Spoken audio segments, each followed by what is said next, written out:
Hello everyone, welcome to Carnivorous Plants Hub. Today I wanted to bring you a quick update on my ping rock kit that I got from California Carnivores. It's doing really well, and I just kind of wanted to show you how it's doing and what it looks like. It's been just over 5 months now since I got this kit, so I kind of want to show you what it looks like and where it's at. So let's go ahead and take a look here. One of the things, if you've been following my channel, that you'll remember with one of my goals with this ping rock is I really wanted it to grow a lot of moss to kind of go in with these pings, and you can see it's really started to do that. You can see the moss has grown in really well. It's covering almost the entire rock now. Up around the top, it's a little bit harder to get the moss on the top because it's harder to keep it wet up there, but you can see going all the way around to the back, you can see the moss has done a really good job. It's really good back here. You see it's a really nice deep green moss back here. Now I haven't watered this for a few days, so it's probably not as green and as vibrant as it typically is sometimes with the green moss, but you can see that the moss has really taken well. If you look at my last update, actually, real quick before we go any further, let me just show you what this did look like on my last update, my 30-day update.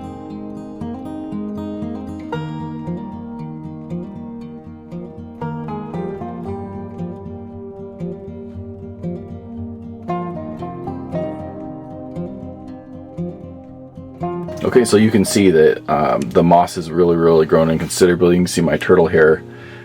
The turtle is almost buried now, and before it was kind of sitting on the top, but this whole little mound here of moss has grown in. So what I'm going to do is I'm actually going to show you what I've been doing to care for these. I'm going to show you kind of where I've been keeping them. I've been keeping them under some Barina lights, and then I'm also going to show you real quick how I water these, just so you can see exactly how I care for my ping rock and how I've kind of gotten it to this point of being kind of mossy and really beautiful. But for now, let's go ahead. Before we get to all that stuff, I wanted to kind of show you and maybe kind of name some of these pings for you. Let's go ahead and start with my Mighty Mouse. You can see the Mighty Mouse right here. They have the really strong white edges with the pink inside. Really beautiful. I have another one on the top here, right there. Another really beautiful little Mighty Mouse, and I think these little ones here, I think that might be a Mighty Mouse. I got some little guys down here from some leaves that came off, but that's a really beautiful ping. That's the Mighty Mouse. And real quick before I even get to the next ping, I did want to say too that I noticed the California Carnivores actually just got this back in stock, these ping rock kits, so make sure to go check that out. You can use my code CPHUB to get 10% off, not just this ping rock kit, but any of your other carnivorous plant orders. So this has been in kind of high demand, and they've been kind of hard to find. So if you've been waiting for the ping rock kit to be back in stock at California Carnivores, now's a great time to go get your hands on the ping rock kit. You get the rock, you get the tray, and then you get several different pings that come with it. It's always a little bit different in what pings you get, so it may not be the exact same pings that I get, but definitely go check it out and see if you can get your hands on your own ping rock. Remember to use that CP Hub, and I got a link in the description. It'll take you right to the ping rock, so if you need the link, it's in the description. Use the code CPHUB and get 10% off your total order with these. So let's go ahead and talk about my favorite. This lilac lollipop here. Look at the contrast between this and that really green moss. It is just an absolutely beautiful. This has been under my Barina grow lights, so it's done a really good job of coloring up, but it also has a nice little beautiful flower right now. Look at that beautiful lavender colored flower. Really beautiful. This is a really cool ping, and it's one of my favorites that I have now, and I'm going to be doing some leaf propagations and probably buying a couple more just because I just really am digging this ping. It's just gorgeous, and I would really like to get some more of them. So I only have the one lilac lollipop on here, but it's doing really well. It's putting out flowers. I actually think there's another flower getting ready to pop out here. It's kind of hard to tell for sure, but that looks like another flower to me. So beautiful ping. Well, let's go ahead, and here is my Sethos. I grow a ton of these, and I have a lot of them. I'm hoping to actually start to sell these pretty soon, but this is my Pinguicula Sethos. You can see it's changed a really beautiful color of pink being under the light. If you have it in a windowsill, they tend to be a little more green, a little less pink, but this one's been under a grow light, and it has just turned the most beautiful shade of pink. It's doing wonderful, and it has grown a lot if you look at how much it's grown since my 30-day update, which was about 4 months ago or so. This little cluster right here, which is actually getting kind of crowded out by my Sethos, and I might have to move this soon because it's getting a little crowded here, but these are my Snow Angels. You can see they're a really, really beautiful kind of light green color with a little bit of a pink tint around the edges. Just a stunning, stunning pink, really beautiful. I got another one down here kind of off by itself that's doing really, really well. I wasn't sure that this one was going to make it, but it's starting to do really well. So snow angels are doing great. Absolutely beautiful pings. I got a nice cluster of them over here, and this one actually just flowered, a beautiful little white flower, but it's not there anymore, so I can't show that to you, darn it. But next one I'm going to show you here is actually my Cyclosecta. So here we got a really pretty, I wasn't sure if this one was going to make it either. On my last update, you could see that it wasn't doing so hot, and I only had one make it. But I've got this Cyclosecta right here. It's doing really great. You can see it's got kind of the purple edges with the green on the inside. And actually there's a couple more back here too. If you look, you can see there's a couple more growing back here. They're not doing great because they're getting kind of crowded. So might consider kind of moving these around a little bit just to give them more room to expand. And but this Cyclosecta is doing really good, which I'm excited about because it didn't look like it was going to do very good when I first kind of got it on here. Let's see, next, go over here. Let's do these little bebop lollipops here.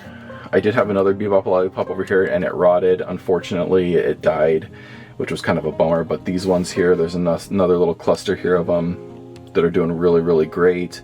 And I think it's going to be kind of the same thing. I think I need to probably separate some of these and spread them out because you can see the snow angels here. The lilac lollipop are all kind of crowding together a little bit. But those bebop lollipops are really, really beautiful. They're a little different. I'll get a little closer. You can see they're kind of furry looking. You can see they almost have like a fur to them, which is really kind of an unusual look for Pinguicula, but they're really, really cool looking. Really cool pings. All right, next, we're gonna go to the back. I haven't showed you the backside too much here, but let's take a look at these. These might be my favorite. I really like these little Ellersay. Look at these beautiful little Ellersays back here. You can see they are just so perfect looking. Really, really beautiful, kind of light pink on the inside, and they have the nice bold white outside. And they just have that perfect little rosette look. Look like little rose bushes in here. They're just absolutely beautiful. I'm trying to get as close as I can for you here so you can really get a good look at them. But I got 1, 2 there, and then I got another one over here that you can see, and then I got a fourth one over here that's trying to come out, but I probably need to trim around that a little bit to give it some air to breathe. But I think that's all the pings that I have right now. You can see I got another Sethos right there that I didn't really talk about. That's a Sethos, same as this one. But yeah, this kit is amazing. You can see it's done a really good job staying green. It's been a little bit harder to keep it green on the top just because it's harder to water the top. But what I've been doing for watering, and I'll show you real quick here, I'm gonna push this back. But I've been using this, just my watering can. What they recommend with California Carnivores is that you use a mister, which I do use a mister, but I like to actually do 2 things here. I like to, first of all, I like to kind of fill up the tray a little bit. And I'm not going to do the whole thing here because I don't want to bore you with watering for 20 minutes, but I'll continue to water kind of around the edge here until that this tray is kind of full. I don't want the pings to be sitting in like a puddle of water, so I'm not going to quite do that much, but I am going to make sure and get enough here to where that this tray kind of gets filled up a little bit. And what'll happen is this rock is porous and it'll actually absorb this water over the span of a few hours, which is really, really cool. So the water does kind of come to the top, but it doesn't get to be very much up here, and that's why it's kind of hard to grow the green moss on the top. So what I'll do is, on top of using my water can and getting the bottom of the tray filled up, is I will actually kind of spray with my mister here, core gear. If you want one of these, I do have a link in the description with my core gear. So take the core gear mister, and then you just kind of spray the top up here, and that makes sure that you get some nice water up on the top here too. It's okay if you get these pings a little wet. Like I said, you don't want them sitting in a puddle. You want them sitting in water all the time, but they're totally fine if you get them a little wet. And what this does is it just kind of gets water spread all over the entire ping rock here and not just the bottom. So then I got kind of water at the bottom. I got water at the top. I'll do a much better job when I'm not holding a camera, but I think you kind of get the point. We'll definitely, like, I can even kind of hold the mister close here, and you can see I kind of do almost like, it almost puddles a little bit in some of these little peaks and valleys up here to make sure that that water kind of settles in all over the place. I can do another one right here.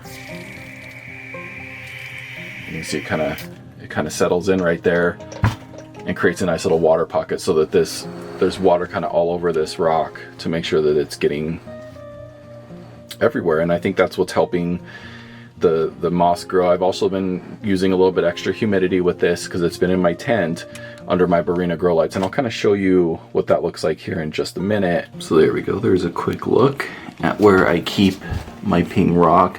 You can see I do have a humidifier going down there. I only have it going part of the time though. It's only set to be on when my lights come on, so it's not pumping humidity into here all the time. Probably about half the day. These ping rocks are awesome. I don't really think I need the humidity so much for the pings themselves. It just helps with the moss. And if you wanted to put like a ping rock on a windowsill, these make great windowsill displays. It might be a little bit harder to get some of the really green moss to come up, but I think it's definitely possible. If you either live in a humid area, or if you put this on like a windowsill above a sink, or a windowsill that's in a bathroom, often does really well because of the humidity in there from the shower. But yeah, this is kind of where, come back a little bit, you can see nice humidity down there. Got my ping rock here. It's kind of over here with all my nepenthes. You can see the nepenthes get the brunt of the humidity, and the ping rock gets a little bit of it under my Barina lights that I have that I absolutely love. Actually, be doing a review on those here pretty soon, an update, because they've been doing a really good job keeping some of my Venus flytraps and other plants alive and coloring up really nicely. But yeah, so there's the ping rock, and if you guys want to get one of these, head on over to California Carnivores. Use CP Hub for that 10% discount. It's really worth it to get yourself a handful of pings and this beautiful little display. It's something that I really like, and I would definitely buy another one in the future. And to have another one of these displays, everyone's going to look a little bit different. You get to kind of shape them how you want. You can check out my original video so you can see exactly what comes in the box and how you can kind of create your own ping rock display. But thanks so much for checking this out. I appreciate you, and I hope to catch you in my next video. Bye.